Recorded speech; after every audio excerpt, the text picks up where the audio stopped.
HPLC adalah singkatan dari High Performance Liquid Chromatography atau dikenal juga dengan istilah KCKT, kromatografi cair kinerja tinggi, salah satu teknik pemisahan atau identifikasi campuran yang didasarkan pada interaksi antara fase diam dan fase gerak.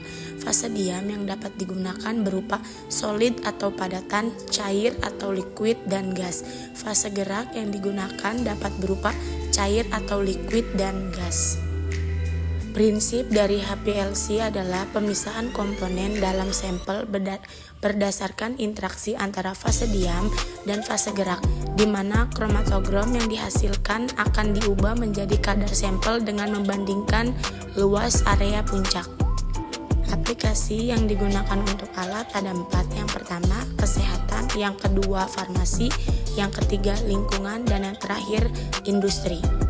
Istilah-istilah dalam kromatografi: yang pertama eluen, yang kedua elusi, yang ketiga RF atau retention factor, yang keempat waktu retensi, dan yang kelima kromatogram.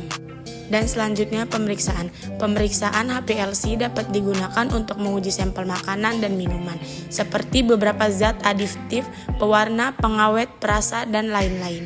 Obat-obatan, pewarna tekstil, pestisida, lemak babi, protein, vitamin, karbohidrat, gula, kafein, plasma, dan sebagainya.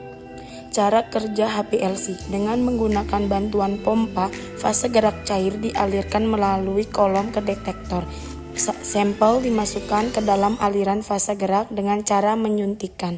Di dalam kolom terjadi pemisahan komponen-komponen campuran karena perbedaan kekuatan interaksi antara solut-solut terhadap fase diam. Solut-solut yang kurang kuat interaksinya dengan fase diam akan keluar dari kolom lebih dahulu.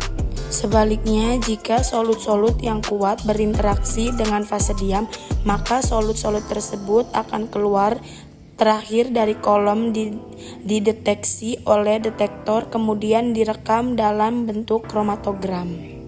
Selanjutnya, kelebihan dan kekurangan dari HPLC. Kelebihannya, volume sampel sedikit, waktu analisa cepat, analisa atau identifikasi beragam terkait pemilihan fase diam dan fase gerak yang bervariasi.